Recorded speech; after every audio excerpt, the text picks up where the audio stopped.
ನಮ್ಮಲ್ಲಿ 1750 ಜನ ರೈತರ ಹತ್ರ ನಾವು ಕೆಲಸ ಮಾಡ್ತಾ ಇದ್ದೀವಿ. 1750 ರೈತರ ಹತ್ರ ಮಾತ್ರ ನಾವು ಹಾಲು ತಗೊಂತಾ ಇರೋದು. ಅವ್ರದ್ದು ಸರಾಸರಿ ತಿಂಗಳ ಆದಾಯ 1,05,000 ರೂಪಾಯಿ ಪ್ರತಿ ರೈತ ಸರಾಸರಿ. ಕೆಲವು 2 ಲಕ್ಷ 2.5 ಲಕ್ಷ ರೂಪಾಯಿ ತನಕಲ್ಲೂ ಕೂಡ ತಗೊಂತಾ ಇದ್ದಾರೆ. ಆದಾಯ ಕೆಲವು 50,000 60,000 ಕೂಡ ತಗೊಂತಾ ಇದ್ದಾರೆ. ಹೌದಾ? ಸರಾಸರಿ ಆದಾಯ 1,05,000 ರೂಪಾಯಿ ಇದೆ. ಈಗ ನಿಮ್ಮಲ್ಲೇ ಹಾಲು ಹಾಕ್ತಾರೋ? ಹೌದು, ನಮ್ಗೆ ಹಾಲು ಕೊಡೋದು. ಈಗ ಎಷ್ಟು ಲೀಟರ್ ಹಾಲು ಕಲೆಕ್ಟ್ ಆಗುತ್ತೆ? ಈಗ ದಿನಕ್ಕೆ 1,20,000 ಲೀಟರ್ ಹಾಲು ಕಲೆಕ್ಟ್ ಆಗ್ತಾ ಇದೆ. ನಮ್ಮ ರೈತರ ಹತ್ರ ಮಾತ್ರ ಅಷ್ಟೇ. ಬರ್ರಿ ಬೀಗ್ರ, ಊಟ ಮಾಡೋಣ. ಬಾಳ್ ಮಂದಾಗ್ಲಿ ತಗೋರಿ. ನಿಮ್ ಬಾಯ ಅರಿಕೆಯಿಂದ ಹಂಗ ಆಗ್ಲೇವಾ? ತಣ್ಣೀರು ಹಾಲಿಂದೆಲ್ಲ ಇದಿರುತ್ತಲ್ಲ, ಅದೆಲ್ಲ ಹೋಗಿ ಮೊದಲು ತಣ್ಣೀರು ಹಾಕ್ತಿವಿ. ಆಮೇಲೆ ಬಿಚ್ಚಿ ಮಿಷಿನ್ ಎಲ್ಲ ವಾಶ್ ಮಾಡ್ತೀವಿ. ಆಮೇಲೆ ಮತ್ತೆ ತಣ್ಣೀರು ಮತ್ತೆ ವಾಶ್ ಮಾಡ್ತೀವಿ. ಆಮೇಲೆ ಬಿಸಿನೀರು, ಅದಕ್ಕೆ ಆಸಿಡ್ ಆಲ್ಕಾಲಿ ಒಂದ್ ಹಾಕ್ತಿವಿ. ಅದ್ರ ಆಸಿಡ್ ಇಲ್ಲ ಆಲ್ಕಾಲಿ ಯಾವ್ದಾರು. ಆಮೇಲೆ ಮತ್ತೆ ತಣ್ಣೀರು ಹೊಡೆದು ಮತ್ತೆ ರಿನ್ಸ್ ಮಾಡಿ ಕ್ಲೀನ್ ಮಾಡಿ ಮತ್ತೆ ಡ್ರೈ ಮಾಡ್ತೀವಿ. ಓ, ಈ 3 ಹಂತದಲ್ಲಿ ಆಗುತ್ತೆ. ಹೌದು. ಡೈಲಿ ನೀವು ಈ ತರದ್ ಕರೆದಾಗೆಲ್ಲ ಮಾಡ್ಲೇಬೇಕು ಕಂಪಲ್ಸರಿ, ಇಲ್ಲ ಅಂದ್ರೆ ಹಾಲು ಕೆಟ್ಟೋಗ್ಬಿಡುತ್ತೆ. ಹಾಲು ಕೆಟ್ಟ ಮಾಡ್ಲೇಬೇಕು.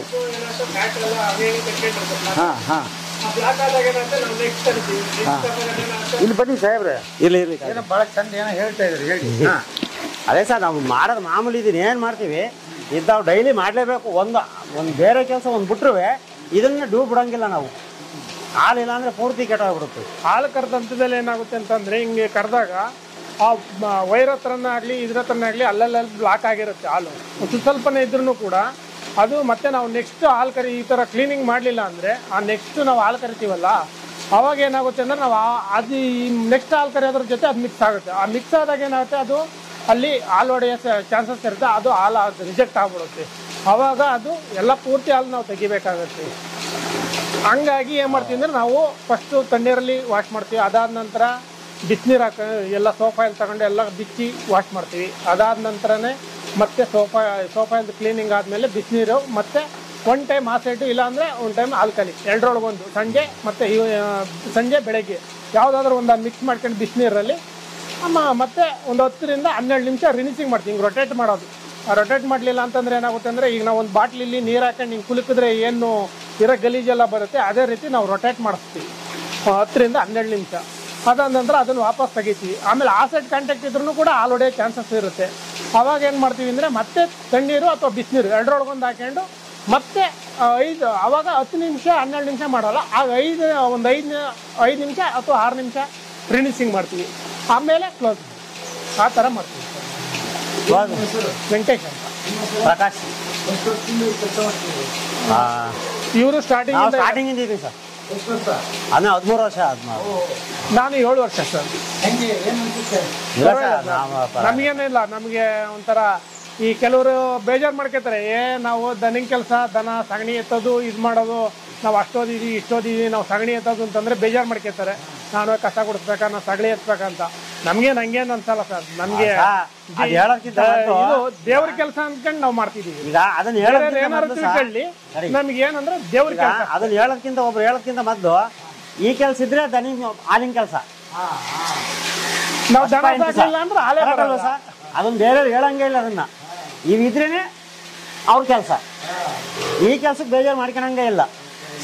ನಾವು ಮಾಡ್ಲೇಬೇಕು ಖಂಡಿತ ಇದನ್ನ. ನಮಗೆ ಸಹ ನಿಜ ಸುಳ್ಳು ಪಳ್ಳು ಹೇಳಲ್ಲ. ನಮ್ಗೆ 13 ವರ್ಷದಿಂದ ಈ ಕಂಪ್ನಿ ಕೆಲಸ ಮಾಡ್ತಾ ಇದೀವಿ. ನನ್ನ ಫ್ಯಾಮಿಲಿ ನಾನು ಬದುಕಿರೋದೇ ಇಲ್ಲಿ. ನಾವು ಸುಳ್ಳು ಪಳ್ಳು ಹೇಳಲ್ಲ ಸರ್. ನಮ್ಗೆ ಅನ್ನ ಕೊಡ್ತಾವ್ರೆ. ನಾವು ಸರ್ ನಾವು ಓದಿಲ್ಲ ಸರ್. ಒಂದು 5ನೇ ಕ್ಲಾಸ್ 6ನೇ ಕ್ಲಾಸ್ ಓದಿದ್ವಿ ಅಷ್ಟೇ. ಮೊದಲೇ ಸ್ಟಾರ್ಟಿಂಗು ರೆಡ್ಡಿ ಸಾರು ಮತ್ತು ಶಶಿ ಸಾರು ಜೊತೆಲಿ ಕೆಲಸ ಮಾಡಿದ್ವಿ ಸರ್. ಜೊತೆಲಿ ಸರ್. ಶಶಿ ಸರ್ ಬುದ್ಧಿದ ಮಣ್ಣು ಕೆರೆಯಾರ ಸರ್ ನಮ್ಮ ಜೊತೆಲಿ. ಮತ್ತೆ ರೆಡ್ಡಿ ಸಾರು ಗುಂಡಿ ತೆಗಿತಾ ಇದ್ರೆ ಬಂದು ಕುತ್ಕೊಂಡು ಎಷ್ಟು ಗುಂಡಿ ತೆಗಿತಾರಪ್ಪ ಅಂತ ಕೇಳಿಕೆ ಮಾತಾಡಲ್ಲ. ಜೊತೆಲಿ ಕುತ್ಕೊಂಡು ಊಟ ಮಾಡಿರು. ನಾವು ಸುಳ್ಳಲ್ಲ ಸರ್. ಕೇಳಿಬೇಕಾರೆ ನೀವು ಯಾರನ್ನಾರು ಕೇಳಿರ್ಬೇಕಾರೆ ಸರ್. ಸರ್ ಮೊದಲು ಒಬ್ರು ಮಹೇಶ್ ಅಣ್ಣ ಅಂತ ಇದ್ರು ಮ್ಯಾನೇಜರ್. ಮೊದಲು ಅವ್ರು ಹೇಳೋರು ಸರ್, ಈ ಕಂಪ್ನಿ ಒಂದ್ ದಿವಸ ಪೂರ್ತಿ ಎತ್ತರಕ್ಕೆ ಬೆಳೆದೋಗುತ್ತೆ, ಯಾರು ಕೆಲಸ ಬಿಟ್ಟು ಹೋಗ್ಬೇಡ್ರಿ, ಕೆಲಸ ಮಾಡ್ರಿ ಅನ್ನೋರು. ನಾವು ಬಿಟ್ಟು ಹೋಗ್ಲಿಲ್ಲ ಸರ್. ಮತ್ತೆ ಶಶಿ ಸರ್ ಒಂದ್ ದಿವ್ಸ ಕರೆದು ನಮ್ಮನ್ನ ಹೊರಗಡೆ ಕೆಲಸ, ಈ ತೋಟದೊಳಗೆ ಗಿಡ ಏನಿಲ್ಲ ಸರ್, ಮರಗಳು ಇವೆಲ್ಲ ಹಾಕಿರೋ ನಾವು. ಈ ಪ್ಲಾಂಟ್ ಮುಂದ್ಗಡೆ ನಿಮಗೆ ಗಿಡ ಕಾಣ್ತಾವಲ್ಲ ಸರ್, ಅವೆಲ್ಲ ಹಾಕಿರೋರು ನಾವು. ಶಶಿ ಸರ್ ಮತ್ತು ರೆಡ್ಡಿ ಸರ್ ಇದ್ದಾಗ ಅವಾಗ ಹೇಳರು ಯಾರು ಸರ್ ಕರೆದ್ರು ಒಂದ್ ದಿವಸ ಪ್ಲಾಂಟ್ ಒಂದು ಸ್ವಲ್ಪ ಸಣ್ಣದಾಗಿ ಓಪನ್ ಮಾಡಿರು. ಅವಾಗ ಕರೆದು ನೀವು ಒಳಗೆ ಸೇರ್ಕೆತ್ತೀರಾ ಹೊರಗಡೆಲೆ ಕೆಲಸ ಮಾಡ್ತೀರಾ ಅಂದ್ರು. ಇಲ್ಲ ಸರ್ ನಾವು ಹೊರಗಡೆಲೆ ಮಾಡ್ತೀವಿ, ಒಳಗಡೆ ನೀವು ಯಾರನ್ನಾರು ಸೇರಿಸ್ಕೊಳ್ಳಿ ಸರ್, ನಾವು ಹೊರಗಡೆನೇ ಕೆಲಸ ಮಾಡ್ತೀವಿ ಅಂತ ಹೇಳಿ ಶಶಿ ಸರ್ ಕರೆದು ಖುದ್ದು ಕೇಳಿರಿ ಸರ್. ಅವಾಗಿಂದ ಒಂದು 270, 280 ಹಿಂಗೆಲ್ಲ ಜಾಸ್ತಿ ಬಂದು ಈಗ ಒಂದು ಟೋಟಲ್ ಒಂದು 24,000 ಸಿಗುತ್ತದೆ. ಊಟ ಎಲ್ಲ ಇಲ್ಲೇ ಸರ್, 10 ರೂಪಾಯಿ ಟೋಕನ್ ಕಟ್ಟಾಗತ್ತೆ ಅಷ್ಟೇ. ಮತ್ತೆ 4 ರಜಾ, ತಿಂಗಳಿಗೆ 4 ರಜಾ, ESI ಇದೆ, PF ಇದೆ, ಎಲ್ಲ ಐತೆ, ಇನ್ಸೂರೆನ್ಸ್ ಎಲ್ಲ ಐತೆ. ಇನ್ಸೂರೆನ್ಸ್ ಇದೆ, ಅದ್ರಾಗ ಏನು ಸಮಸ್ಯೆ ಇಲ್ಲ ಸರ್. ಇಲ್ಲ ಸರ್, ಇಲ್ಲಿ ಈ ಸುತ್ತಮುತ್ತ ಫ್ಯಾಕ್ಟ್ರಿ ಆಗಿರೋದ್ರಿಂದವ ಸಾವಿರಾರು ಜನ ಫ್ಯಾಮಿಲಿ ಬದುಕಿದ್ದಾರೆ ಸರ್, ಅನ್ನ ತಿಂತಾರೆ ಸರ್. ಇಲ್ಲಾಂದ್ರೆ ಇಲ್ಲಿಂದ ನಾವು ದೂರಕ್ಕೆ ಹೋಗಿ ಕೆಲಸ ಮಾಡಕ್ ಆಗ್ತಿರಲ್ಲ ಸರ್. ಇಲ್ಲಿ ಈ ಜಾಗದಲ್ಲಿ ಇಷ್ಟು ಸಂಬಳ ಕೊಟ್ಟು ಈ ಕಂಪ್ನಿ ನಡೀತೈತೆ ಅಂದ್ರೆ ನಮ್ ನಿಜವಾಗ್ಲೂ ಭಾರಿ ಗ್ರೇಟ್. ಇಲ್ಲಿ ಎಲ್ಲಾ ಕಡೆಯಿಂದನೂ ಬಂದಿದ್ದಾರೆ ಪಾಪ. ಇಲ್ಲಿ ಲೋಕಲ್ ಅವ್ರಿಗೂ ಕೂಡ ಕೆಲಸ ಸಿಕ್ಕಿದೆ, ದೂರದಿಂದನೂ ಬಂದಿದ್ದಾರೆ ಸರ್. ಬೀದರ್, ನಮ್ಮ ಕರ್ನಾಟಕ, ಉತ್ತರ ಕರ್ನಾಟಕದಿಂದಲೂ ಬಂದಿದ್ದಾರೆ. ಅದ್ರಾಗೇನು ತೊಂದರೆ ಇಲ್ಲ. ಒಟ್ಟಲ್ಲಿ ಎಲ್ಲರಿಗೂ ಕೆಲಸ ಸಿಕ್ಕಿದೆ, ಅವ್ರಿಗೆ ಇವ್ರಿಗೆ ಅಂತೇನು ಭೇದ ಏನಿಲ್ಲ. ಮತ್ತೆ ಚೆನ್ನಾಗಿ ಕೆಲಸ ಮಾಡ್ಕೊಂಡು ಹೋಗೋದು ನಮ್ಮ ಜೋಡಿ. ನಮಗೆ ಖುಷಿ ಸರ್. ಅಕ್ಷಯ ಕಲ್ಪ ನಾವು ಬದುಕಿದೀವಿ, ಅಕ್ಷಯ ಕಲ್ಪಕ್ಕೂ ನಾವು ಗ್ರೇಟ್. ಸತ್ಯ ಸುಳ್ಳು ಪಳ್ಳು ಹೇಳಲ್ಲ ನಾನು ಸರ್, ಮುಂದೆ ಮಾತಾಡ್ಬಿಡ್ತೀವಿ. ಹ್ಞೂ ಸರ್, ಯಾಕೆಂದ್ರೆ ಸುಳ್ಳು ಹೇಳೋದ್ರಿಂದ ಏನು ಬರೋಲ್ಲ ಸರ್. ನಾವು ಬದುಕಿರೋದೇ ಇಲ್ಲಿ ಸರ್. ನನ್ನ ಫ್ಯಾಮಿಲಿ, ನನಗೆ 3 ಜನ ಹೆಣ್ಮಕ್ಳು ಸರ್. ನನಗೆ ನಾವು ಗಂಡ ಹೆಂಡತಿ ಇಬ್ಬರಾಳು, ನಾವು ಒಟ್ಟಿಗೆ ಇದ್ದೀವಿ.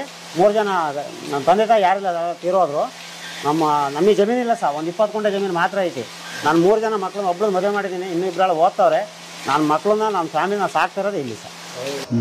ಸೊ ಫ್ಯಾಟ್ ಅಂಡ್ SNF ಮೇಲೆ ನಮ್ಮ ರೈತರಿಗೆ ನಾವು ಪ್ರೈಸ್ ಅನ್ನ ನಿಗದಿ ಮಾಡೋದು. ಸೊ ನಮ್ಮಲ್ಲಿ ಮಿಲ್ಕ್ ಅನಲೈಸರ್ ಅಂತ ಇರುತ್ತೆ. ಸೊ ಫಸ್ಟ್ ನಾವು ಸ್ಟೆಬಿಲೈಸರ್ಗೆ ಕೊಡ್ತೀವಿ. ಸೊ ಸ್ಟಿರರ್ ಅಂತ ಹೇಳ್ತೀವಿ. ಸೊ ಸ್ಟಿರರ್ ಮತ್ತು ಸ್ಟೆಬಿಲೈಸರ್ ಅಂತ. ಸೊ ಇದನ್ನ ಫಸ್ಟ್ ಸ್ಟೆಬಿಲೈಸರ್ ಏನೇ ಗಾಳಿ ಇದ್ರೆ ಹಾಲಲ್ಲಿ ಎಲ್ಲ ಸ್ಟೆಬಿಲೈಸ್ ಮಾಡುತ್ತೆ, ಯೂನಿಫಾರ್ಮ್ ಮಾಡುತ್ತೆ. ಅದಾದ್ಮೇಲೆ ನಾವು ಮಿಲ್ಕ್ಗೆ ಅನಲೈಸರ್ಗೆ ಫೀಡ್ ಮಾಡ್ತೀವಿ. ಸೊ ಮಿಲ್ಕ್ ಅನಲೈಸರ್ಗೆ ಫೀಡ್ ಮಾಡಿದಾಗ ನಮಗೆ ಫ್ಯಾಟ್, SNF ಮತ್ತೆ ಡೆನ್ಸಿಟಿ ಬರುತ್ತೆ. ಸೊ ಇದ್ರ ಮೇಲೆ ನಮಗೆ ರೇಟ್ ಬರುತ್ತೆ. ಫ್ಯಾಟ್ SNF ಅಂದ್ರೆ ಏನು ಸರ್? ಫ್ಯಾಟ್ SNF ಅಂದ್ರೆ ನಮಗೆ ಏನು ನಮ್ಮ ಕೊಬ್ಬಿನ ಅಂಶ ಹೇಳ್ತೀವಲ್ಲ ಅದು ಫ್ಯಾಟ್ ಅಂತ ಹೇಳ್ತೀವಿ. ಸೊ SNF ಅಂದ್ರೆ ಸಾಲಿಡ್ ನಾಟ್ ಫ್ಯಾಟ್.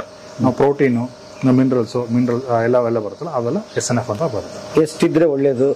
ಎಷ್ಟು ಇದ್ರೆ ಒಳ್ಳೇದಂದ್ರೆ ಸರ್, ನಮ್ಮ ಕಂಪ್ನಿ ಸ್ಟ್ಯಾಂಡರ್ಡ್ಸ್ ಬರುತ್ತೆ. ಸೊ 3.2% ಫ್ಯಾಟ್ ಇರಬೇಕು, ಆಮೇಲೆ 8.2% SNF ಇರಬೇಕು. ಅದ್ರ ಮೇಲೆ ರೇಟ್ ಫಿಕ್ಸ್ ಆಗುತ್ತೆ. ಅದ್ರ ಮೇಲೆ ರೇಟ್ ಇಂಪಾರ್ಟೆಂಟ್ ಪಾರ್ಟ್ ಇದು. ಇಂಪಾರ್ಟೆಂಟ್ ಪಾರ್ಟ್ ಇದೆಲ್ಲ ಸರಿಯಾಗಿದ್ರೆ ಅದು ಸರಿಯಾಗಿ ಬರುತ್ತೆ. ಅದು ಬರುತ್ತೆ. ಸೊ ನೀವು ಫೀಡ್ ಇದು ಸರ್, ಇದು ನೀವು ಒಂದಕ್ಕೊಂದು ಮತ್ತೆ ಇಂಟರ್ಲಿಂಕ್ ಬರಲ್ಲ. ಸೊ ಇದು ಬಂದ್ಬಿಟ್ಟು ನಾವು ಕ್ವಾಲಿಟಿ ಹೇಗಿದೆ ಅಂತ ಚೆಕ್ ಮಾಡೋದು. ಓಕೆ, ಅದ್ರದ್ರಲ್ಲಿ ಮತ್ತೆ ಸ್ಪೆಸಿಫಿಕೇಶನ್ ನೀವು ಏನು ಅಡಲ್ಟ್ರೇಷನ್ ಏನಿದ್ರೆ ಅದ್ರಲ್ಲಿ ಚೆಕ್ ಮಾಡೋದು. ಸೊ ಅಡಲ್ಟ್ರೇಷನ್ ಮಿನಿಮಲ್ ಏನಾರ ಇದ್ರೆ ಬ್ಯಾಕ್ಟೀರಿಯಲ್ ಲೋಡ್ ಆ ಥರ. ಸೊ ಇದರಲ್ಲಿ ಏನಾಗುತ್ತೆ, ನಿಮಗೆ ಫ್ಯಾಟ್ SNF ಮಾತ್ರ ಚೆಕ್ ಮಾಡ್ಲಿಕ್ಕೆ ಮಾತ್ರ. ತಿರ್ಗಾ ಫ್ಯಾಟ್ SNF ಚೆನ್ನಾಗಿ ಬರ್ಬೇಕಂದ್ರೆ ಫುಡ್ ಚೆನ್ನಾಗಿರ್ಬೇಕು, ಅದ್ರ ಆರೋಗ್ಯ ಚೆನ್ನಾಗಿರ್ಬೇಕು, ಆರೋಗ್ಯವಾಗಿರ್ಬೇಕು, ಎಲ್ಲ ಚೆನ್ನಾಗಿರ್ಬೇಕು. ಅದೆಲ್ಲ ಸೇರಿ ಇದು ಇಂಪಾರ್ಟೆಂಟ್ ಆಗುತ್ತೆ. ಮತ್ತು ರೇಟ್ ಕೂಡ ಇಲ್ಲಿ ಇಂಪಾರ್ಟೆಂಟ್ ಆಗುತ್ತೆ. ಓಕೆ, ಆಸಿಡ್ ಇದು ಎಂತ ಆಸಿಡ್ ರೀ? ಆಸಿಡ್ ಅಲ್ಲಿ ಫುಡ್ ಗ್ರೇಡ್ ಆಸಿಡ್ ಬರುತ್ತೆ. ಫುಡ್ ಗ್ರೇಡ್ ಆಸಿಡ್ ಇದು ಡೇಂಜರ್ ಏನಲ್ಲ. ಡೇಂಜರ್ ಅಂದ್ರೆ ನಮಗೆ ಸುಡುತ್ತೆ ಕೈ, ಇಲ್ಲ ಅಂತ ಆದ್ರೆ ನಮ್ಗೆ ಅದು ಏನ್ ಮೆಷಿನ್ಗೆ ಏನ್ ಬೇಕೋ ಆ ತರ ಫುಡ್ ಗ್ರೇಡ್ ಆಸಿಡ್. ಸೊ ಅದನ್ನ ಹಾಕೊಂತೀವಿ. ಸೊ 10 ಲೀಟರ್ಗೆ 50 ml. ಸೊ 10 ಲೀಟರ್ಗೆ 50 ml ಬರುತ್ತೆ. 10 ಲೀಟರ್ಗೆ 50 ml. ಸೊ 50 ml ಮೆಜರ್ ಮಾಡ್ಕೊಂಡು ನಾವು ಅದನ್ನ 10 ಲೀಟರ್ ಹಾಕೋತೀವಿ. ಅದು 10 ಲೀಟರ್ ತಬ್ಬು. ಸೊ ನಾವು ಅದನ್ನ 50 ml ನ ಮಿಕ್ಸ್ ಮಾಡ್ತೀವಿ. ಸೊ ಇದು ಏನ್ ನೆಕ್ಸ್ಟ್ ಅದಕ್ಕೆ ಇದು ಸಪರೇಟ್, ಇದು ಬಕೆಟ್ಗೋಸ್ಕರ. ಅದು ನಮಗೆ ಪೂರ್ತಿ ಟಬ್ಬಿಗೆ. ಸೊ ಟಬ್ ನಮಗೆ 40 ಲೀಟರ್ ಬರುತ್ತೆ. 40 ಲೀಟರ್ ಬರುತ್ತೆ. ಸೊ ಅಪ್ರಾಕ್ಸಿಮೇಟ್ಲಿ ಬಿಸಿನೀರ ಇದು? ಬಿಸಿನೀರು ಫುಲ್ ಕಾಯ್ದಿದೆ ನೋಡಿ.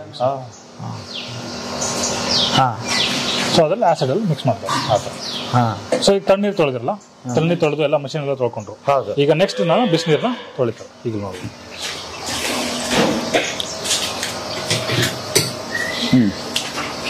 ಇದೇ ರೀತಿ ಬೆಳಗ್ಗೆ ನಾವು ಆಸಿಡ್ ಯೂಸ್ ಮಾಡಿದ್ವಿ, ಸಂಜೆ ಆಲ್ಕಲಿ ಯೂಸ್ ಮಾಡ್ತೀವಿ. ಏನಿದೆ? Alkali, acid, alkali. ಸೊ 2 ಬೇರೆ ಬೇರೆ. ಸೊ pH ಅದು ಬಂದ್ಬಿಟ್ಟು ನಿಮಗೆ 3 ಇಂದ 2 ಬರುತ್ತೆ. ಸೊ ಇದು ಕಡಿಮೆ ಜಾಸ್ತಿ ಬರುತ್ತೆ. ಏನ್ pH ಅಂದ್ರೆ? pH ಅಂದ್ರೆ ನಮಗೆ ಆಸಿಡಿಟಿ ಕ್ಯಾಲ್ಕುಲೇಟ್ ಮಾಡೋದು. ಸೊ ಯಾವ ರೀತಿ ನಮ್ ತಣ್ಣಗಿದೆ ಬೆಚ್ಚಗಿದೆ ಅಂತ ನಾವು ಹೇಗೆ ತರ ಹೇಳ್ತೀವಲ್ಲ ಆಸಿಡ್ ಅಲ್ಲಿ, ಸೊ ಕೆಮಿಕಲ್ ಫಾರ್ಮ್ ಅಲ್ಲಿ ನಾವು ಆಸಿಡ್ ಬೇಸ್ ಅಂತ ಹೇಳ್ತೀವಿ. ಸೊ ಅದೇ ರೀತಿ ಅಪೋಸಿಟ್. ಸೊ ಸುಡುತ್ತೆ ಮತ್ತೆ ಒಂದು ಸ್ವಲ್ಪ ತಣ್ಣಗೆ ಎಫೆಕ್ಟ್ ಆ ಥರ. ಓಕೆ, ಮಾಡಿ. ಈ ಜಿಡ್ಡಿನ ಅಂಶ ಹೋಗುತ್ತಾನ? ಇದ್ರಲ್ಲಿ ಜಿಡ್ಡು ಹೋಗುತ್ತೆ. ಇದ್ರಲ್ಲಿ ಜಿಡ್ಡು ಹೋಗುತ್ತೆ.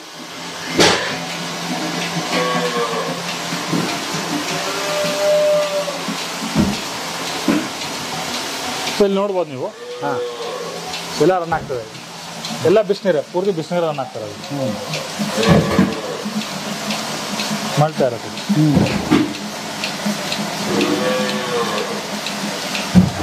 ಎಷ್ಟೊಂದು 5 ನಿಮಿಷನಾ? ಇಲ್ಲ, 10 ನಿಮಿಷ ತನಕ ಬರುತ್ತೆ. 10 ನಿಮಿಷ. ಇಡೀ ಪೈಪ್ ಒಳಗಡೆ ಹೋಗಿ ಕ್ಲೀನ್ ಆಗ್ತಾ ಇದೆ. ಹೌದು ಹೌದು, ಪೈಪ್ ಅಲ್ವಾ? ಪೈಪ್. ಆಮೇಲೆ ಈ ಪೈಪಿಗೆ ಹೋಗ್ತಾ ಇದ್ರೊಳಗಡೆ ಹೋಗ್ತಾ ಇದೆಯಲ್ಲ? ಹೌದು ಹೌದು ಹೌದು, ಇದ್ರೊಳಗಡೆ ಕೂಡ. ಸೊ ಈ ಪೈಪ್ ಅಲ್ಲಿ ನಮಗೆ ಬಿಸಿನೀರು ಬರ್ತದೆ. ಆ ಟ್ಯಾಂಕ್ ಇದೆಯಲ್ಲ, ಆ ಟ್ಯಾಂಕ್ ಇಂದ ನಮಗೆ ಈ ಟ್ಯಾಂಕ್ ಕನೆಕ್ಟ್ ಆಗುತ್ತೆ. ಈ ಟ್ಯಾಂಕ್ ಇಂದ ನಮಗೆ ಇಲ್ಲಿಂದ ಇದು ಪೈಪ್. ಸೊ ಇದು ನಿಪ್ಪಲ್ಲು. ಸೊ ಇಲ್ಲಿಂದ ನಿಮಗೆ ನೀವು ಪೂರ್ತಿ ಹೋಗ್ತಾ ಇರುತ್ತೆ. ಸ್ವಲ್ಪ ಹೋಗ್ಬಿಟ್ಟು ಮತ್ತೆ ಇಲ್ಲಿಗೆ ಹೋಗುತ್ತೆ, ಮತ್ತೆ ಆ ಟ್ಯಾಂಕಿಗೆ ಹೋಗುತ್ತೆ. ಆ ಟ್ಯಾಂಕಿಂದ ಮತ್ತೆ ಸರ್ಕ್ಯುಲೇಷನ್ ಆಗುತ್ತೆ. ಈಗ ಎಲ್ಲಿಗೆ ಹೋಗ್ತಿದ್ದ ಹಾಲು? ಪ್ಲಾಂಟಿಗೆ ಹೋಗುತ್ತೆ ಸರ್. ಪ್ಲಾಂಟಿಗೆ ಹೋಗುತ್ತೆ. ಸೊ ಪ್ಲಾಂಟ್ ಅಲ್ಲಿ ಹೋಗಿ ತಿರ್ಗಾ ನಾವೇನು ಟೆಸ್ಟ್ ಮಾಡಿದ್ವಲ್ಲ ಆ ಟೆಸ್ಟ್ ಪ್ಲಸ್ ಅಡಲ್ಟ್ರೇಷನ್ ಟೆಸ್ಟ್ ಆಗುತ್ತೆ. ಎಲ್ಲ ಮತ್ತೆ ಅಲ್ಲಿ ಟೆಸ್ಟ್ ಆಗುತ್ತೆ. ಮತ್ತೆ ಟೆಸ್ಟ್ ಆಗುತ್ತೆ. ಅಲ್ಲಿ ಟೆಸ್ಟ್ ಆದ್ಮೇಲೆ ನೆಕ್ಸ್ಟ್ ಮತ್ತೆ ಪ್ರೊಸೆಸಿಂಗ್. ಅಲ್ಲ, ಇಲ್ಲಿ ಮಾಡಿರ್ತೀರಲ್ಲ, ಮತ್ತೆ ಕಲ್ಲೆ ಆಗುತ್ತೆ ಸರ್. ಏನಾಗುತ್ತೆ, ರೈತರ ಲೆವೆಲಲ್ಲಿ ಕೆಲವೊಬ್ರು ಮೋಸ ಮಾಡೋಕೆ ಅನಿಸ್ತಿದೆ. ಈಗ ನಾನು BMC ಓನರ್ ಅನ್ಕೊಳ್ಳಿ, ನಾನು ಸಪೋಸ್ ಏನೋ ಒಬ್ಬರು ನನ್ನ ಫ್ರೆಂಡ್ ಇದ್ದಾರೆ, ಪಾಸಿಟಿವ್ ಬಂದಿರುತ್ತೆ, ಇತನಲ್ಲಿ ಪಾಸಿಟಿವ್ ಇರಲಿ ಬಿಡಿ ಅಂತ ನಾನು ದಬ್ಬಿರ್ತೀನಿ. ಅದನ್ನೆಲ್ಲ ತಡೆಗಟ್ಟಕ್ಕೆ ನಾವು ಮಾಡೋದು.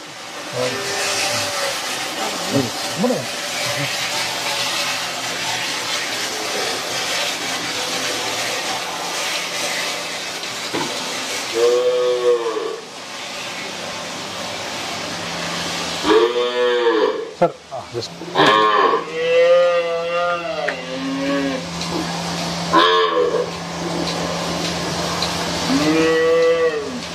ಇದು ಯಾವುದಕ್ಕೆ? ಇದು ಚಿಕ್ಕ ಕರುಗಳು, ಇನ್ನೂ ಚಿಕ್ಕ ಅಂದ್ರೆ ಈಗ ರೀಸೆಂಟ್ ಆಗಿ ಹುಟ್ಟಿರೋ. ಎಷ್ಟು ತಿಂಗಳದ್ದು ಸರ್? ಸರ್ ಏನೋ ದಿವಸಗಳು ಲೆಕ್ಕ ಸರ್. ದಿವಸಗಳ ಲೆಕ್ಕ? ಹೌದಾ? 5 ದಿವಸ. 5 ದಿವಸ. 5 ದಿವಸ. ಹಾ,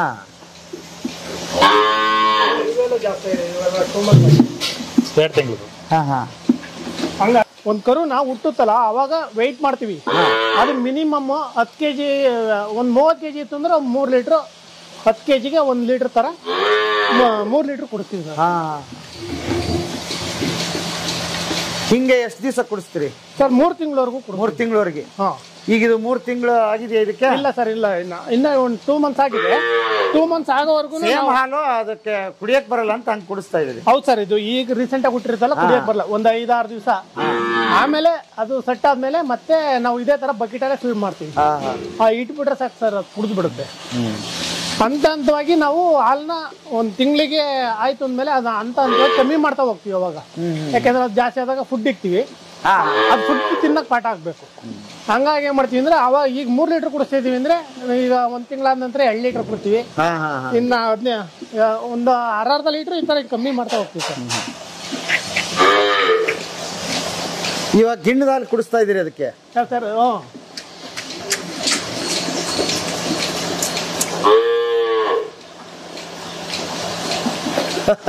ಕೈ ಇಟ್ಟಿದ್ದೀರಿ ಅದು ಇಲ್ಲಾಂದ್ರೆ ಇದು ಕುಡಿಯಕ್ ಬಿಡಲ್ಲ. ಫಸ್ಟ್ ಕರುನ ಹುಟ್ಟಿದ ತಕ್ಷಣ ನಾವು ವೇ ಮಾಡ್ತೀವಿ. ಸೊ ವೇ ಮಾಡಿ ಅದು 10% of the body weight. So 25 kg ಬಂತದಂದ್ರೆ ನಾವು 2.5 ಲೀಟರ್ ಕುಡಿಸ್ತೀವಿ. ಸೊ 30 kg ಕರು ಬಂತಂದ್ರೆ 3 ಲೀಟರ್ ಕುಡಿಸ್ತೀವಿ ಒಂದು ಹೊತ್ತಿಗೆ.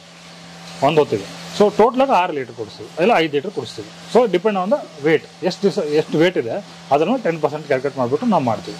ಸೊ ಅದು ನಾವು ಫಸ್ಟ್ ಇನಿಷಿಯಲಿ ಏನು ಮಾಡ್ತೀವಿ ಅಂದರೆ, ನಿಮಗೆ ಕರುಗಳನ್ನ ಫಸ್ಟ್ ಬಾಟಲ್ ಫೀಡ್ ಮಾಡ್ತೀವಿ. ಬಾಟಲ್ ಫೀಡ್ ಮಾಡ್ಬಿಟ್ಟು ಆಮೇಲೆ ನೆಕ್ಸ್ಟ್ ನಾವು ಹಂತವಾಗಿ ನಾವು ಬಕೆಟಿಗೆ ಸೆಂಡ್ ಮಾಡ್ತೀವಿ. ಬಕೆಟ್ ಜೊತೆ ನಾವು ಕಾಸ್ಟ್ ಸ್ಟಾರ್ಟರ್ ಕೂಡ ಇಡ್ತೀವಿ.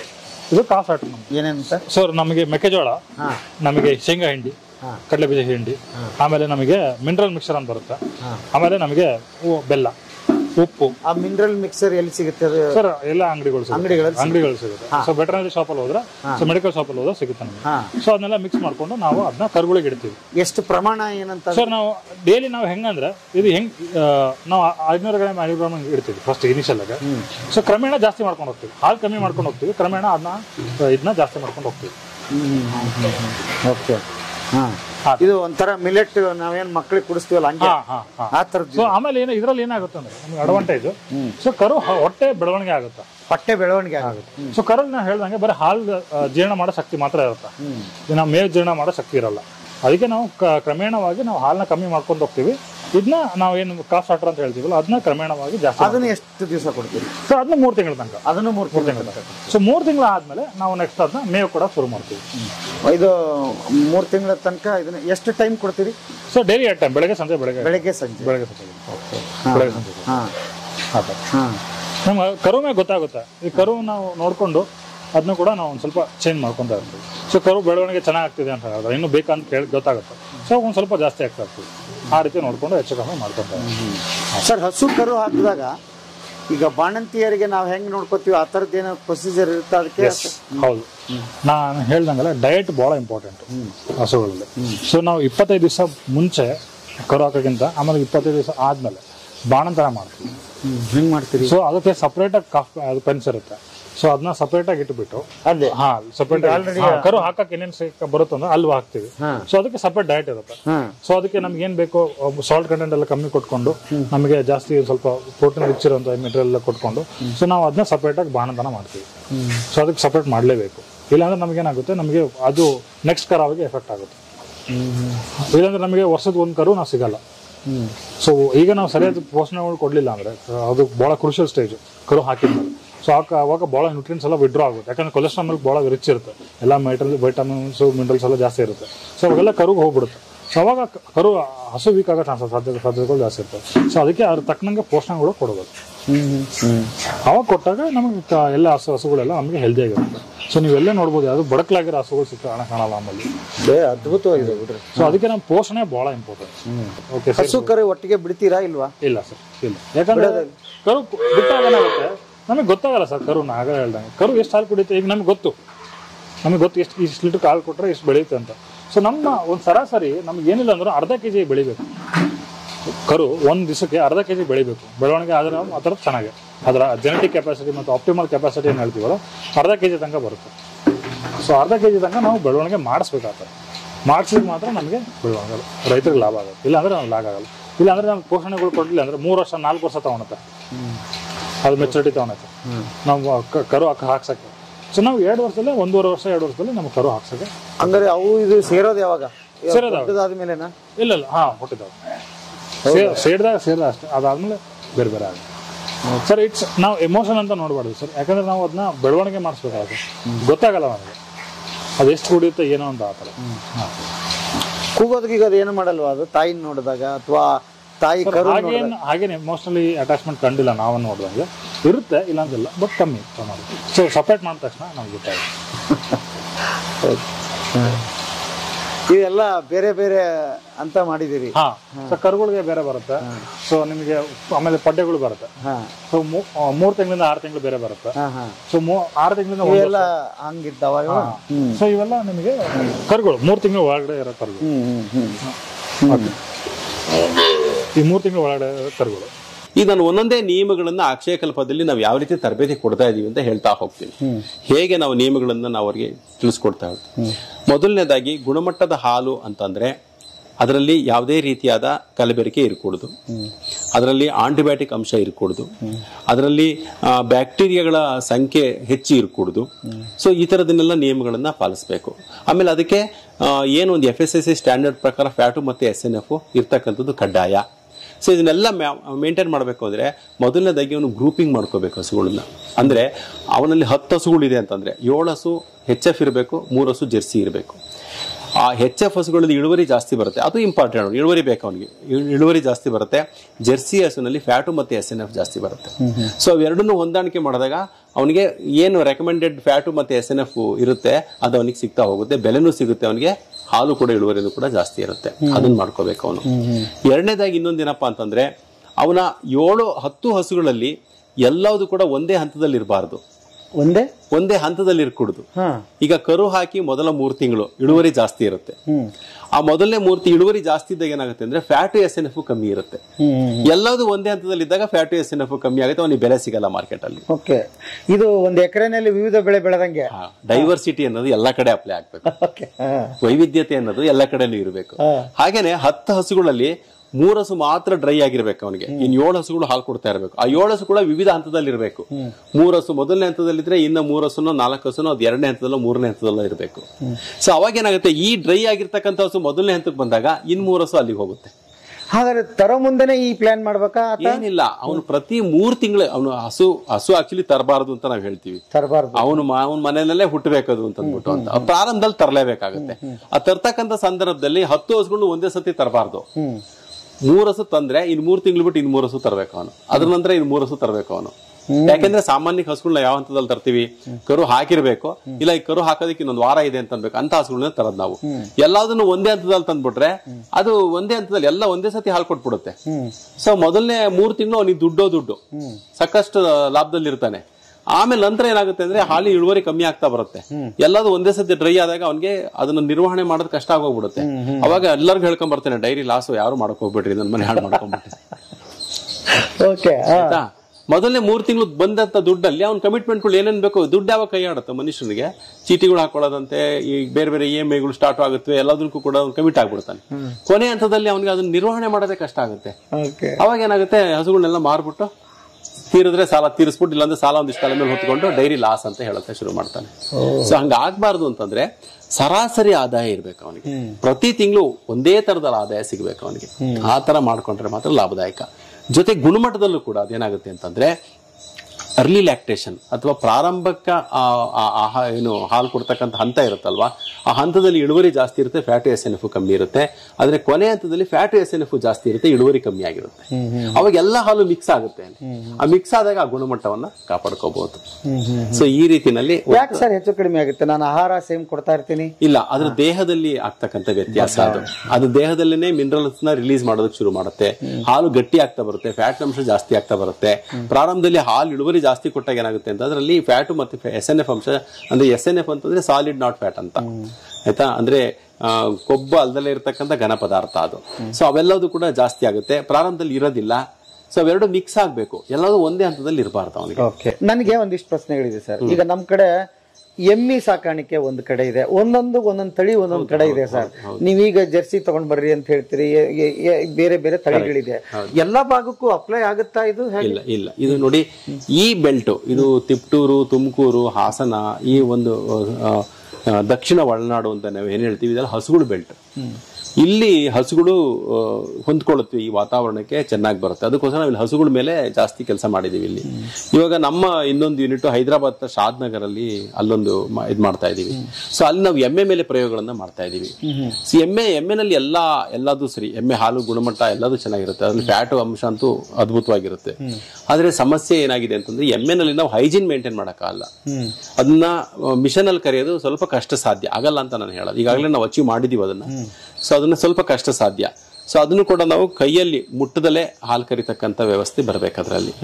ಸೊ ಬಂದ್ರೆ ಖಂಡಿತ ಆ ಒಂದು ಪ್ರದೇಶಕ್ಕೆ ಯಾವ ಎಮ್ಮೆಗಳು ಅಥವಾ ಹಸುಗಳು ಯಾವ್ದಿರುತ್ತೋ ಅವುಗಳಿಗೆ ನಾವು ಇದನ್ನ ಸೇಮ್ ಇದೇ ವ್ಯವಸ್ಥೆನ ಅಳವಡಿಸ್ಕೊಳ್ತಾ ಹೋಗ್ಬೋದು. ಈಗ ನಾವು ಮೊದ್ಲಿಂದ ನೋಡಿದೀವಿ ಸರ್, ನೀವು ಮೇವು ಹೇಗೆ ತಯಾರು ಮಾಡ್ಬೇಕಂತ ಹೇಳಿದಿರಿ, ಮಿಕ್ಸ್ ಹೇಗೆ ಮಾಡ್ಬೇಕಂತ ತಿಳಿದಿರಿ, ಯಾವಾಗ ಕೊಡ್ಬೇಕು ಅಂತ ಎಲ್ಲ ಹೇಳಿದಿರಿ, ಅದು ಓಕೆ. ಈ ಕೊನೆ ಮಟ್ಟ ಹಾಲಿಗೆ ಬಂದಿದೀವಿ. ಈಗ ಒಂದು ಹಸುನ ಈಗ ನೀವೇ ಹೇಳ್ತಿದ್ರಿ 1.5-2 ಲಕ್ಷ ರೂಪಾಯಿ ಆಗಿದೆ, ತಗೊಂಡ್ ಬರ್ತೀವಿ. ಒಂದ್ ಸರಾಸರಿ ಒಂದು ಹೇಳೋದಾದ್ರೆ ಒಂದು ವರ್ಷಕ್ಕೆ ಅಥವಾ ತಿಂಗಳಿಗೆ ಹೇಳ್ತೀರಾ ಎಷ್ಟು ದುಡಿಬಹುದು ಅಂತ? ಹೇಳೋದಿಲ್ಲ, ಒಂದು ಹಸುನಲ್ಲಿ 5,000 ರೂಪಾಯಿ ದುಡಿಬಹುದು ತಿಂಗಳಿಗೆ. ಒಂದು ಹಸುನಲ್ಲಿ 10 ಹಸು ಇದ್ರೆ 50,000 ರೂಪಾಯಿ ದುಡಿ. ಎಲ್ಲ ಖರ್ಚು ಎಲ್ಲ ಖರ್ಚೆಲ್ಲ ಕಳೆದು. ಓಕೆ. ಅದು ನಿರಂತರವಾಗಿ 12 ತಿಂಗಳನ್ನು ಮಾಡ್ಬೋದು? ಖಂಡಿತ ಮಾಡ್ಬೋದು. ನೀವ್ ಹೇಳಿದ ಪ್ರಕಾರ ಮಾಡಿದ್ರೆ ನಮ್ಮಲ್ಲಿ ಅದಕ್ಕೆ ದಾಖಲೆಗಳಿದೆ. ನಮ್ಮ ರೈತರುಗಳು ಇದ್ದಾರೆ, ಇನ್ನು ಹೆಚ್ಚು ದುಡಿತಾ ಇದ್ದಾರೆ. ನಾನು ಕನಿಷ್ಠ ಹೇಳ್ತಾ ಇರೋದು, ಇನ್ನು ಹೆಚ್ಚು ದುಡಿತಾ ಇದ್ದಾರೆ. ನಮ್ಮಲ್ಲಿ 1,750 ಜನ ರೈತರ ಹತ್ರ ನಾವು ಕೆಲಸ ಮಾಡ್ತಾ ಇದೀವಿ. 1,750 ರೈತರ ಹತ್ರ ಮಾತ್ರ ನಾವು ಹಾಲು ತಗೊಂತಾ ಇರೋದು. ಅವ್ರದ್ದು ಸರಾಸರಿ ತಿಂಗಳ ಆದಾಯ 1,05,000 ರೂಪಾಯಿ ಪ್ರತಿ ರೈತ. ಸರಾಸರಿ ಕೆಲವರು 2 ಲಕ್ಷ 2.5 ಲಕ್ಷ ರೂಪಾಯಿ ತನಕಲ್ಲೂ ಕೂಡ ತಗೊಂತಾ ಇದ್ದಾರೆ ಆದಾಯ. ಕೆಲವರು 50,000 60,000 ಕೂಡ ತಗೊಂತಾ ಇದ್ದಾರೆ. ಹೌದಾ? ಸರಾಸರಿ ಆದಾಯ 1,05,000 ರೂಪಾಯಿ ಇದೆ. ಈಗ ನಿಮ್ಮಲ್ಲೇ ಹಾಲು ಹಾಕ್ತಾರ? ಹೌದು, ನಮ್ಗೆ ಹಾಲು ಕೊಡೋದು. ಈಗ ಬೇರೆ ಕಡೆ ಹಾಲು ಕೊಡೋದಕ್ಕೆ ನಿಮ್ಗೆ ಕೊಡೋದಕ್ಕೆ ವ್ಯತ್ಯಾಸ ಏನಿದೆ? ಏನು ಅಂತಂದ್ರೆ ನೋಡಿ, ರೈತನಿಗೆ ನಾವು ಇಲ್ಲಿ ತನಕ ಏನ್ ಹೇಳಿದ್ವಿ, ಗುಣಮಟ್ಟದ ಹಾಲನ್ನು ಉತ್ಪಾದನೆ ಹಾಲು ಒಂದೇ ಅಲ್ಲ, ಎಲ್ಲಾ ಕೃಷಿಯ ಉತ್ಪನ್ನಗಳನ್ನು ಕೂಡ ಗುಣಮಟ್ಟದಿಂದ ಕೂಡಿರ್ಬೇಕು. ಅದು ಸಮಾಜಕ್ಕೆ ಒಳ್ಳೆದನ್ನೇ ಕೊಡಬೇಕು. ಅವ್ನು ಯಾವಾಗ ಅದನ್ನು ಮಾಡೋದಕ್ಕೆ ಸಾಧ್ಯ ಆಗುತ್ತೆ ಅಂದ್ರೆ ಅವ್ನಿಗೊಂದಿಷ್ಟು ಸೇವೆಗಳನ್ನು ಕೊಟ್ಟಾಗ, ಸರ್ವಿಸ್ಗಳನ್ನ ಕೊಟ್ಟಾಗ ಮಾತ್ರ ಅವನು ಅದನ್ನ ಮಾಡೋದಕ್ಕೆ ಸಾಧ್ಯ ಆಗುತ್ತೆ. ಸೊ ನಮ್ಮಲ್ಲಿ ನಮ್ಮ ರೈತರುಗಳು ಏನೆಲ್ಲ ಸರ್ವಿಸ್ಗಳನ್ನ ಅಕ್ಷಯಕಲ್ಪ ಕೊಡ್ತಾ ಇದೆ ಅಂತಂದ್ರೆ, ಮೊದಲನೇದಾಗಿ ಡಾಕ್ಟರ್ ಫೆಸಿಲಿಟಿ, ವೆಟರ್ನರಿ ಫೆಸಿಲಿಟಿ, ಪಶು ವೈದ್ಯ ಸೇವೆಯನ್ನು ನಾವು ಅವ್ನ ಮನೆ ಬಾಗಿಲಲ್ಲಿ ಕೊಡ್ತಾ ಇದ್ದೀವಿ. ಸೊ ಅವನಿಗೆ ತಿಂಗಳಿಗೆ ಒಂದು ವಿಸಿಟ್ ಮಾತ್ರ ನಾವು ಜನರಲ್ ಚೆಕಪ್ ಅದನ್ನ ನಾವು ಹೋಗ್ಬಿಟ್ಟು ಮಾಡ್ತೀವಿ. ಅಕಸ್ಮಾತ್ ಯಾವುದೇ ಸತಿ ಕರೆದು ಎಷ್ಟೊತ್ತಿನಲ್ಲೇ ಕರೆದ್ರು ಕೂಡ ನಾವು ರೈತರು ಅವ್ರ ಮನೆ ನಮ್ಮ ಡಾಕ್ಟರ್ ಅವ್ರ ಮನೆ ಬಾಗಿಲು ಹೋಗ್ಬಿಟ್ಟು ಅವ್ನಿಗೆ ಹಸುಗಳಿಗೆ ಟ್ರೀಟ್ಮೆಂಟ್ ಮಾಡ್ತಾರೆ. ಅವಾಗ ನಾವು 100 ರೂಪಾಯಿ ಚಾರ್ಜ್ ಮಾಡ್ತೀವಿ. ಒಂದು ವಿಸಿಟ್ಗೆ 100 ರೂಪಾಯಿ ಮಾತ್ರ ಚಾರ್ಜ್ ಮಾಡ್ತೀವಿ ಅಷ್ಟೇ. ಅವ್ರು ಎಷ್ಟೇ ಕಿಲೋಮೀಟರ್ ದೂರದಿಂದ ಕಾರಲ್ಲಿ ಬಂದಿರಲಿ ಬರೀ 100 ರೂಪಾಯಿ ಮಾತ್ರ. ಯಾಕಂದ್ರೆ ಉಚಿತವಾಗಿ ಕೊಟ್ರೆ ಅದಕ್ಕೇನು ಇದಿರಲ್ಲ, ಗೌರವ ಇರೋದಿಲ್ಲ. ಆ ಒಂದು ಎಮರ್ಜೆನ್ಸಿ ನಲ್ಲಿ ಅವನಿಗೆ ಅವನಿರ್ತಕ್ಕಂಥ ಆತಂಕಕ್ಕೆ ಒಂದು ಬೆಲೆ ಬೇಕು ಅಂದ್ರೆ ಅವನ ಹತ್ರ ನಾವು ಒಂದು ಸ್ವಲ್ಪ ಹಣನ ಮಾಡಲೇಬೇಕು ಅಂತ ಹೇಳಿ. ಆದ್ರೆ ತಿಂಗಳಿಗೆ ಒಂದು ವಿಸಿಟ್ ಏನಿರುತ್ತೆ ಜನರಲ್, ಅದಕ್ಕೆ ನಾವು ಯಾವುದೇ ರೀತಿಯಾದ ಚಾರ್ಜ್ ಮಾಡೋದಿಲ್ಲ. ಸೊ ಈ ತರದೊಂದು ವೈದ್ಯಕೀಯ ಸೇವೆಯನ್ನ ನಾವು ಕೊಡ್ತಾ ಇದೀವಿ. ಎರಡನೇದೇನಪ್ಪಾ ಅಂತಂದ್ರೆ ಲಾಜಿಸ್ಟಿಕ್ ಸೇವೆ, ಅಂದ್ರೆ ವಾಹನ ಒಂದು ಸಾರಿಗೆ ಸೇವೆ. ಅವನು ಹಾಲು ಕರೆದು ಇಡೋದಷ್ಟೇನೆ, ಯಾರ ಮನೆ ಬಾಗಿಲಿಗೂ ತಗೊಂಡೋಗೋದ್ ಬೇಕಿಲ್ಲ. ನಮ್ಮ ವಾಹನನೇ ಹೋಗ್ಬಿಟ್ಟು ಅವನ ಹಾಲನ್ನ ತಗೊಂಡ್ಬರ್ತೀವಿ ನಾವು. ಮತ್ತೆ ಮೂರನೇದೇನಪ್ಪಾ ಅಂತಂದ್ರೆ ಒಬ್ಬ ವಿಸ್ತರಣಾಧಿಕಾರಿ ಸೇವೆ, ಅಂದ್ರೆ ಒಬ್ಬ ಕನ್ಸಲ್ಟೆಂಟ್ ನ ಅವನಿಗೆ ಕೊಡ್ತೀವಿ ನಾವು. ಅವನು ದಿವಸ 2 ದಿವಸಕ್ಕೋ 3 ದಿವಸಕ್ಕೋ ಅವ್ರ ಮನೆಗೆ ಹೋಗ್ತಾನೆ. ಅವ್ನಿಗೆ ಏನ್ ಬೇಕು ಏನ್ ಬೇಡ ನೋಡ್ತಾನೆ. ಅವನ ಶೆಡ್ಡು ಉದ್ಯಮ ಲಾಭದಲ್ಲಿ ಇದೆಯೋ ನಷ್ಟದಲ್ಲಿ ಇದೆಯೋ ನೋಡ್ತಾನೆ. ಸೊ ನಷ್ಟದಲ್ಲಿದೆ ಅಂದ್ರೆ ಅವ್ನಿಗೆ ಬೇಕಾದಂತ ಸಲಹೆಗಳನ್ನ ಕೊಡ್ತಾನೆ. ಆಮೇಲೆ ಅವ್ನಿಗೆ ಏನಾದ್ರೂ ಯಂತ್ರೋಪಕರಣ ಸೇವೆ ಬೇಕು, ಡಾಕ್ಟರ್ಸ್ ಸೇವೆ ಬೇಕು ಅಂದ್ರೆ ಅವ್ನು ಕೋಆರ್ಡಿನೇಟ್ ಆಗಿ ಕೆಲಸ ಮಾಡ್ತಾನೆ. ಅವ್ರನ್ನ ತರಬೇತಿ ಕಳಿಸ್ತಕ್ಕಂತ ಕೆಲಸ ಮಾಡ್ತಾನೆ. ಸೊ ಈ ತರ ಒಬ್ಬ ಕನ್ಸಲ್ಟೆಂಟ್, ಇವತ್ತಿನ ದಿವಸ ಕನ್ಸಲ್ಟ್ ಯಾವ್ದಾರ ಒಂದು ಕ್ರಾಪಿಗೆ ಒಬ್ಬ ಕನ್ಸಲ್ಟೆಂಟ್ ಬಂದ್ರೆ ಅವ್ನಿಗೆ 5,000 10,000 ಒಂದು ವಿಸಿಟ್ಗೆ ಅಂತ ಅಂದ್ಬಿಟ್ಟು ಕೊಡ್ತಾರೆ. ಆದ್ರೆ ಇದು ಪೂರ್ತಿ ಉಚಿತ. ಅವನೇನು ದುಡ್ಡು ಕೊಡಂಗಿಲ್ಲ. ಕನ್ಸಲ್ಟೇಷನ್ ಫೀಸ್ ಅಂತ ರೈತರೇನು ಕೊಡಂಗಿಲ್ಲ. ಅವನಿಗೊಬ್ಬ ಸಂಪರ್ಕಾಧಿಕಾರಿಯಾಗಿ ನಮ್ಮ ವಿಸ್ತರಣಾಧಿಕಾರಿ ಇರ್ತಾರೆ. ವಿಸ್ತರಣಾ ಸೇವೆ ಅಂದ್ರೆ ಅವನು ಏನೇ ತರಬೇಕು ಅಂದ್ರೆ ಮಾರ್ಕೆಟ್ ಹೋಗಂಗಿಲ್ಲ. ಒಂದು ಬೂಸದ ಮೂಟೆ ತರಬೇಕು ಅಂದ್ರೆ ಮಾರ್ಕೆಟ್ ಅವ್ನ ಮನೆ ಬಾಗ್ಲಿಗೆ ಅವನನ್ನ ಅದನ್ನ ತಲುಪಿಸ್ತಕ್ಕಂಥ ವ್ಯವಸ್ಥೆಯನ್ನ ನಾವು ಮಾಡ್ತೀವಿ. ನಿಮಗೆ ಹೇಳಿದ್ರೆ ಸಾಕು. ಹೌದು, ಅವನು ವಿಸ್ತರಣಾಧಿಕಾರಿ ಸೇವೆ ಅದೇ ಕೆಲಸ. ಅವ್ನು ಏನೇನ್ ಬೇಕು ಅಂತ ಇಂಟೆಂಟ್ ಒಂದು ತಿಂಗಳಿಗೆ ಆಗೋಷ್ಟು ಅವ್ನಿಗೆ ಬೇಕಾದಂತ ಸೋಪ್ ಬೇಕಾ, ಕೈ ತೊಳ್ಕೊಳ್ಳೋದಕ್ಕೆ, ಟವಲ್ ಬೇಕಾ, ಕೆಚ್ಚಲು ಒರೆಸೋದಕ್ಕೆ, ಇದನ್ನ ಉಪಕರಣಗಳನ್ನ ಕ್ಲೀನ್ ಮಾಡೋದಕ್ಕೆ ಕೆಲವೊಂದಿಷ್ಟು ಆಸಿಡ್ ಆಲ್ಕಲಿ ಇವೆಲ್ಲ ಏನೇನು ಹೇಳ್ತೀವಿ ನಾವು, ಅದೆಲ್ಲ ಬೇಕಾ, ಅವನ್ನೆಲ್ಲೂ ಹುಡ್ಕೊಂಡು ಹೋಗಂಗಿಲ್ಲ ಅಂಗಡಿಗಳಿಗೆ. ಅದನ್ನ ಅವ್ನ ಮನೆ ಬಾಗಿಲಿ ಅವ್ನಿಗೆ ಏನೇನ್ ಬೇಕು ಎಲ್ಲ ಲಿಸ್ಟ್ ಮಾಡ್ತಾನೆ, ನಮ್ಗೆ ಇಂಡೆಂಟ್ ಕಳಿಸ್ತಾನೆ, ಅವ್ನ ಮನೆ ಬಾಗಿಲಿಗೆ ಹೋಗುತ್ತೆ. ಆಯ್ತಾ? ಸೊ ಈ ತರದ ಸೇವೆಗಳನ್ನ ಕೊಟ್ರೆ ಮಾತ್ರ ಅವನ ಆ ಕೆಲಸ ಯಶಸ್ವಿಯಾಗಿ ಮಾಡೋದಕ್ಕೆ ಸಾಧ್ಯ ಆಗುತ್ತೆ. ರೈತರು ಬರೀ ತರಬೇತಿ ಕೊಟ್ಟು ಬಿಡೋದಿಲ್ಲ. ಹೌದು, ಆಯ್ತಾ? ಆಮೇಲೆ ಇಷ್ಟೆಲ್ಲ ಆದ್ಮೇಲೆ ಅವನಿಗೆ ಸಣ್ಣ ಪ್ರಮಾಣದ ಒಂದು ಆರ್ಥಿಕ ಸಹಾಯ, ದೊಡ್ಡದಾಗಿ ಮಾಡೋದಕ್ಕೆ ಇಷ್ಟ ಇಲ್ಲ ಅಕ್ಷಯಕಲ್ಪಗೆ. ಇವಾಗ ಏನಾಗುತ್ತೆ, ಸುಮಾರು ಪ್ರಾಜೆಕ್ಟ್ಗಳು ಮಾಡ್ತಾರೆ. ಲಕ್ಷಾಂತರ ರೂಪಾಯಿ ಪ್ರಾಜೆಕ್ಟ್ ರಿಪೋರ್ಟ್ಗಳನ್ನ ತಗೊಂಡೋಗಿ ಬ್ಯಾಂಕಿಗೆ ಕೊಟ್ಬಿಟ್ಟು ಲೋನ್ ಸ್ಯಾಂಕ್ಷನ್ ಮಾಡಿಸಿ ಉದ್ಯಮಗಳನ್ನ ಶುರು ಮಾಡ್ತಾರೆ. ಅದು ಯಾವುದು ಕೂಡ ಇಲ್ಲಿ ತನಕ ಸಕ್ಸಸ್ ಆಗಿಲ್ಲ. ರೈತರು ಹೇಗೆ ಅಂದ್ರೆ ಹಂತವಾಗಿ ಅವ್ರನ್ನ ನಾವು ಮೇಲೆ ಎತ್ತಕ್ಕಂತ ಕೆಲಸ ಮಾಡ್ಬೇಕು. ಸರ್ ನನ್ನ ಹತ್ರ 4 ಹಸು ಇದೆ, ಇನ್ನೊಂದು ಹಸು ತಗೋಬೇಕು, ಅಷ್ಟಕ್ಕೆ ಮಾತ್ರ ಸಾಲ ತಗೋ. ಅದು ತೀರದ ಮೇಲೆ ಬೇರೆ ತಗೋ. ಸರ್ ಶೆಡ್ ಒಂದ್ ಸ್ವಲ್ಪ ಎಕ್ಸ್ಟೆಂಡ್ ಮಾಡ್ಬೇಕು, ಅಷ್ಟಕ್ಕೆ ಮಾತ್ರ ಸಾಲ ತಗೋ. ಸೊ ಈ ತರದಲ್ಲಿ ನಾವು ಬೇರೆ ಏಜೆನ್ಸಿ ಮುಖಾಂತರ ಅವ್ರಿಗೆ ಸಾಲನ ಕೊಡಿಸಿ ನಾವು ಮಧ್ಯದಲ್ಲಿ ಇದ್ದು ಅವನ ಹಾಲಿನ ಪೇಮೆಂಟ್ ಅಲ್ಲಿ ಅವನ EMI ಏನಿದೆ ಅವ್ನ ಇದು ಮಾಡಿ ಡಿಡಕ್ಟ್ ಮಾಡಿ ಆ ಏಜೆನ್ಸಿ ಕೊಡ್ತಕ್ಕಂತ ವ್ಯವಸ್ಥೆಯನ್ನು ನಾವು ಮಾಡ್ತಿದೀವಿ. ಅದ್ಭುತ. ಕಡಿಮೆ ಇಂಟ್ರೆಸ್ಟ್ ಅಲ್ಲಿ ಜೊತೆ ಅವರಿಗೆ ತುಂಬಾ ಸುಲಭವಾಗಿ ಅವನಿಗೆ ಮನೆ ಬಾಗಿಲಿಗೆ ಕೆಲಸ ಸಿಗ್ತಕ್ಕಂಥದ್ದು. ಸೊ ಈ ತರದ್ದು ಒಂದು ಸೇವೆಯನ್ನ ಮಾಡ್ತಾ ಇದೀವಿ. ಇನ್ನೊಂದೇನಪ್ಪಾ ಅಂತಂದ್ರೆ ಪೇಮೆಂಟ್ ಇವತ್ತು ಬೆಳಿಗ್ಗೆ ಮತ್ತೆ ಸಾಯಂಕಾಲ ಕೊಟ್ಟಂತ ಏನು ಹಾಲಿರುತ್ತಲ್ಲ, ನಾಳೆ ಬೆಳಿಗ್ಗೆ ಅವನ ಅಕೌಂಟಿಗೆ ದುಡ್ಡು ಹೋಗುತ್ತೆ. ನಾಳೆ ಬೆಳಿಗ್ಗೆನೆ ವಾರ ತಿಂಗಳು ಕಾಯೋಂಗಿಲ್ಲ. ಅವತ್ತಿಂದ ಅವತ್ತು ಪೇಮೆಂಟ್ ಅವನಿಗೆ. ಕೆಲವು ರೈತರು ಬೇಡ ಸರ್ ನಮ್ಗೆ ದಿವಸ ಬಂದ್ರೆ ಖರ್ಚಾಗ್ಬಿಡುತ್ತೆ, ಗೊತ್ತಾಗೋದಿಲ್ಲ, 10 ದಿವಸಕ್ಕೋ 15 ದಿವಸಕ್ಕೋ ಕೊಡಿ ಅಂತಾರೆ. ಒಟ್ ಆದ್ರೆ ನಮ್ಮಲ್ಲ ಅದಕ್ಕೆ ಅವಕಾಶ ಇದೆ. ಅವತ್ತಿಂದ ಅವತ್ತೇ ಕೊಡೋದಕ್ಕೆ ನಮ್ಮಲ್ಲಿ ಅವಕಾಶ ಇದೆ. ಇವತ್ತು ಬೆಳಿಗ್ಗೆ ಹಾಲು ಕೊಟ್ರೆ ಅವನು ಇವತ್ತು ಬೆಳಿಗ್ಗೆ ಮತ್ತೆ ಸಾಯಂಕಾಲದಲ್ಲ ನಾಳೆ ಬೆಳಿಗ್ಗೆ ಅವನಿಗೆ ಒಂದು ದಿವಸಕ್ಕೆ ಪೇಮೆಂಟ್ ಕೊಡ್ತಕ್ಕಂಥ ವ್ಯವಸ್ಥೆ ಇದೆ. ಈ ತರದೊಂದು ಸೇವೆ ಇದೆ. ಎಲ್ಲದಕ್ಕಿಂತ ಬಹಳ ಮುಖ್ಯವಾಗಿ ಇನ್ನೊಂದು ಯಾವ್ದಪ್ಪ ಅಂದ್ರೆ ತರಬೇತಿ ಸೇವೆ. 3 ಹಂತದ ತರಬೇತಿ ಕೊಡ್ತೀವಿ. ಒಂದು ಮೊದಲನೇ ಹಂತದ ತರಬೇತಿ. ಅವ್ರ ರೈತರು ಬರ್ಬೋದು, ಇಲ್ಲಿ ಎಲ್ಲದನ್ನು ನೋಡ್ಬೋದು, ತಿಳ್ಕೊಬಹುದು, ಹೋಗ್ಬೋದು. ಅಂದ್ರೆ ಡೀಟೇಲ್ ತಿಳ್ಕೊಳಕ್ ಆಗಲ್ಲ. ಅದಕ್ಕೆ ನಾವು ಯಾವುದೇ ರೀತಿಯಾದ ಚಾರ್ಜ್ ಮಾಡೋದಿಲ್ಲ. ಅವ್ರು ಬಂದವರಿಗೆ ಒಂದು ಒಳ್ಳೆ ಊಟ ಹಾಕ್ಬಿಟ್ಟು ಕಳಿಸ್ತೀವಿ ನಾವಿಲ್ಲಿ. ಒಂದು ದಿವಸ ಬೆಳಗ್ಗೆ ಬಂದು ಸಾಯಂಕಾಲ ತನಕ ಇದ್ಬಿಟ್ಟು ಎಲ್ಲದನ್ನು ಕೂಡ ವಿಸಿಟ್ ಮಾಡಿ, ಒನ್ ಡೇ ವಿಸಿಟ್ಸ್ ಅಂತ ಹೇಳ್ತೀವಿ ನಾವು. ಅದಕ್ಕೆ ನಾವು ಏನೇನ್ ಕಾರ್ಯಕ್ರಮಗಳು, ಏನೇನ್ ತರಬೇತಿ ಹೇಗೆ ಕೊಡ್ತೀವಿ, ಏನೇನ್ ನಡೆಯುತ್ತೆ ಇಲ್ಲಿ ಚಟುವಟಿಕೆ ಅನ್ನೋದ್ರ ಬಗ್ಗೆ ಅವರಿಗೆ ತಿಳಿಸ್ಕೊಡ್ತೀವಿ. ಎಷ್ಟು ಜನ ಬೇಕಾದ್ರೂ ಬರ್ಬೋದು. ಏನೋ ಚಾರ್ಜ್ ಮಾಡೋದಿಲ್ಲ. ಮುಂಚೆ ತಿಳಿಸ್ಬರ್ಬೇಕು. ಅಲ್ಲಿ ಯಾರು ಸಂಬಂಧಪಟ್ಟ ವಿಸ್ತರಣಾಧಿಕಾರಿ ಇರ್ತಾರೆ ಅವ್ರಿಗೆ ಹೇಳ್ಬಿಟ್ಟು ಹೆಸರು ಕೊಟ್ಬಿಟ್ಟು ರಿಜಿಸ್ಟರ್ ಮಾಡಿಸ್ಬಿಟ್ಟು ಬರ್ಬೇಕು ನಮ್ಗೆ. ಯಾಕಂದ್ರೆ ಅಲ್ಲಿ ಊಟ ಔಷಧಿ ಅವ್ರಿಗೆಲ್ಲ ನಾವು ವ್ಯವಸ್ಥೆ ಮಾಡ್ಕೋಬೇಕಲ್ಲ. ಇನ್ನೊಂದು 2 ದಿವಸದ ತರಬೇತಿ ನಾನು ಹೇಳಿದೆ ಅವಾಗ್ಲೇ. ಇವತ್ತು 10 ಗಂಟೆಗೆ ಬಂದ್ರೆ ನಾಳೆ 4 ಗಂಟೆ ನಂತರ ಅವ್ರು ಆಚೆ ಹೋಗ್ತಾರೆ. ಇಲ್ಲಿ ಬಂದ್ರೆ ಲಾಕ್, ಅವರು ಎಲ್ಲೂ ಹೋಗಂಗಿಲ್ಲ. ಇಲ್ಲೇ ಇದ್ಬಿಟ್ಟು ಪೂರ್ತಿ ಹ್ಯಾಂಡ್ಸ್ ಆನ್ ಟ್ರೈನಿಂಗ್ ಅಂತ ಹೇಳ್ತೀವಿ ನಾವು. ಅಂದ್ರೆ ಅವನು ಹಾಲ್ ಕರಿಯೋದು ಯಾವ ರೀತಿ, ಮಿಷನ್ ಜೋಡ್ಸೋದು ಯಾವ ರೀತಿ, ಇದನ್ನ ತೊಳೆಯೋದು ಯಾವ ರೀತಿ, ಅದಕ್ಕೆ ಆಹಾರನ ರೆಡಿ ಮಾಡ್ಕೊಳ್ಳೋದು ಯಾವ ರೀತಿ, ಎಲ್ಲದೂ ಕೂಡ ಅವ್ರ ಕೈಲೇ ಮಾಡಿಸ್ತೀವಿ. ಆಯ್ತಾ? ಇದನ್ನೆಲ್ಲ ಈ ತರದ ತರಬೇತಿನ 2 ದಿವಸ ತರಬೇತಿ ಕೊಡ್ತೀವಿ. ಅದು ಸಂಪೂರ್ಣ ಉಚಿತ. ಅಂದ್ರೆ ನಮ್ಮ ಅಕ್ಷಯಕಲ್ಪ ರೈತರುಗಳಿಗೆ ಓಕೆ. ಬಂದಿಲ್ಲಿ ಊಟ ತಿಂಡಿ ವಸತಿ ಎಲ್ಲ ಅದು ಉಚಿತ. ಜೊತೆಗೆ ಅವ್ರ ಮನೆ ಬಾಗಿಲಿಗೆ ಹೋಗಿ ತರಬೇತಿ ಕೊಡ್ತಕ್ಕಂಥದ್ದು ಒಂದಿದೆ ನಮ್ಮಲ್ಲಿ. ರೈತರ ಮನೆ ಬಾಗಿಲಿಗೆ ಹೋಗ್ತೀವಿ, ಯಾಕಂದ್ರೆ ಎಲ್ಲ ಟೈಮಲ್ಲಿ ಅವ್ನು ಕರೆಯಕ್ಕಾಗಲ್ಲ, ಅವನಿಗೆ 108 ಕೆಲಸ ಇರುತ್ತೆ, ಎಲ್ಲ ಟೈಮಲ್ಲೂ ಬಾ ಅಂತ ಹೇಳಕ್ಕಾಗಲ್ಲ. ಆಮೇಲೆ ಇನ್ನೇನು ಒಂದು 2 ದಿವಸ ತರಬೇತಿನಲ್ಲಿ ಕಲ್ತಿರ್ತಾನಲ್ವಾ, ಅವನು ಮರ್ತೋಗ್ಬಿಡ್ತಾನೆ, ಅವನ ಕೆಲಸದ ಒತ್ತಡದಲ್ಲಿ ಮರ್ತೋಗ್ಬಿಡ್ತಾನೆ. ಅದನ್ನ ಹೋಗಿ ಅವ್ನ ಮನೆ ಬಾಗಿಲಲ್ಲಿ ಜ್ಞಾಪಿಸ್ತೀವಿ, ನೋಡಪ್ಪ ಕರುಗಳನ್ನ ಈ ರೀತಿ ಸಾಕ್ಬೇಕು, ನೀನು ಮೇವನ್ನ ಈ ರೀತಿ ಬೆಳ್ಕೋಬೇಕು. ಇವೆಲ್ಲ ತರಬೇತಿ ಅಲ್ಲ, ಅದು ಡೆಮಾನ್ಸ್ಟ್ರೇಷನ್ ಅಂತ, ಫೀಲ್ಡ್ ಲೆವೆಲ್ ಡೆಮಾನ್ಸ್ಟ್ರೇಷನ್ ಅಂತ ಕರಿತೀವಿ. ಅಂದ್ರೆ ಅಲ್ಲಿ ಹೋಗಿ ಮಾಡಿ ಕೊಟ್ಟು ಬರ್ತಕ್ಕಂಥದ್ದು. ಅಂದ್ರೆ ಅವನು ಪ್ಲಾಟ್ ರೆಡಿ ಮಾಡಿರ್ತಾನೆ, ಅವತ್ತಿನ ದಿವಸ ಹೋಗ್ಬಿಟ್ಟು ಹುಲ್ಲಿನ ಬೀಜನ ಅವನಿಗೆ ನಾಟಿ ಮಾಡಿಕೊಟ್ಟು ಅದ್ರ ಬಗ್ಗೆ ತಿಳುವಳಿಕೆ ಕೊಟ್ಬಿಟ್ಟು ಬರೋದು. ಆಯ್ತಾ, ಅವನ ಅದಕ್ಕೆ TMR ಮಾಡಬೇಕು. ಒಂದಿಷ್ಟು ಹಸುಗಳಿಗೆ ಅಲ್ಲೇ ನಾವು ತಯಾರು ಮಾಡಿ ರೆಡಿ ಮಾಡಿ ಅದನ್ನ ಹಸುಗಳ ಮುಂದೆ ಹಾಕಿ ಹೇಳ್ಕೊಟ್ಟು ಬರೋದು. ಈ ತರ ಪ್ರಾಯೋಗಿಕವಾಗಿ ಮಾಡಿ ಕೊಟ್ಟು ಬರ್ತಕ್ಕಂಥದಕ್ಕೆ ಈ ತರದ ಸಪೋರ್ಟ್ ಮಾಡಿದ್ರೆ ಅವನು ಯಶಸ್ವಿಯಾಗಿ ಹೈನೋದ್ಯಮವನ್ನ ಮಾಡೋದಕ್ಕೆ ಸಾಧ್ಯ ಆಗುತ್ತೆ. ಇಷ್ಟು ಸಪೋರ್ಟ್ ಬೇಕು ಅವನಿಗೆ. ಎಷ್ಟು ಲೀಟರ್ ಹಾಲು ಕಲೆಕ್ಟ್ ಆಗುತ್ತೆ ಈಗ ದಿನಕ್ಕೆ 1,20,000 ಲೀಟರ್ ಹಾಲು ಕಲೆಕ್ಟ್ ಆಗ್ತಾ ಇದೆ ನಮ್ಮ ರೈತರ ಹತ್ರ ಮಾತ್ರ ಅಷ್ಟೇ. ಬೇರೆದವ್ರಿಗೆ ಹಾಲು ತೊಗೊಳಕ್ ಅವಕಾಶ ಇಲ್ಲ. ನಮ್ಮ ನಿಯಮಗಳನ್ನ ಯಾರು ಪಾಲಿಸ್ತಾರೆ ಅವ್ರು ಮಾತ್ರ ನಮ್ಮ ರೈತರಾಗಿರ್ತಾರೆ ಅಷ್ಟೇ. 1,20,000 ಲೀಟರ್ ಬರುತ್ತೆ, ಸೇಲ್ ಆಗುತ್ತೆ. ಮತ್ತೆ ಡೈಲಿ ಪ್ರತಿ ದಿವಸ 1,20,000 ಲೀಟರ್. ಏನ್ ಸರ್, ನಾನು ಡೈರಿ ಬಗ್ಗೆ ಸುಮಾರು ಮಾತಾಡಿದ್ರೆ, ಡೈರಿಯಲ್ಲಿ ಹೋಗಿ ಮಾತಾಡೋಣ. ನೆಕ್ಸ್ಟ್ ಸರ್, ಈಗ ಹಸುದು ಇದನ್ನ ಬಗ್ಗೆ ಮಾತಾಡ್ತೀವಿ. ಇವಾಗ ನಮ್ ಡಾಕ್ಟರ್ ಬರ್ತಾರೆ, ಶೆಡ್ ಬಗ್ಗೆ ಬೇಕಾದ್ರೆ ಬನ್ನಿ.